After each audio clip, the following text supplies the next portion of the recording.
prepare for themselves so and all the company that are assembled unto thee, and we to God unto them. ಎಹೆಜ್ಕೇಲ 38ನೇ ಅಧ್ಯಾಯ 7ನೇ ವಾಕ್ಯ ತಿಳಿತು. ಆತ್ಮನು ಸಭೆ ನಮ್ಮೆಲ್ಲರ ಸಂಗಡ ಆತನು ಈ ರೀತಿ ಮಾತನಾಡ್ತಾ ಇದ್ದಾನೆ, ಸಿದ್ಧವಾಗಿರು, ನಿನ್ನಲ್ಲಿ ಕೂಡಿ ಬಂದಿರುವ ಎಲ್ಲ ತಂಡಗಳೊಡನೆ ನೀನನ್ನು ಸಿದ್ಧ ಮಾಡಿಕೊ, ನೀನು ಅವರ ದಂಡ ನಾಯಕನಾಗಿರು ಎಂದು ದೇವರಾತ್ಮನು ಸಭೆಗಳಿಗೆ ಹೇಳುವುದನ್ನು ಕೇಳುವನು ಕೇಳಲಿ ಎಂಬುದಾಗಿ ಅಂತ ದಕ್ಷಿಣದಲ್ಲಿ ಸಭಾದ ನಮ್ಮೆಲ್ಲರ ಸಂಘ ದೇವರಾತ್ಮನು ವಿಶೇಷವಾಗಿ ಮಾತನಾಡ್ತಾ ಇದ್ದಾನೆ. Amen, hallelujah.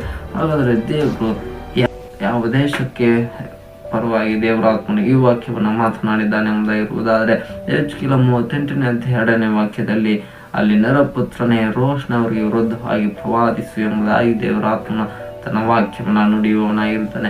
ಹಾಗಾದ್ರೆ ಇದು ರಷ್ಯಾ ದೇಶವನ್ನ ಸೂಚಿಸುವಂತ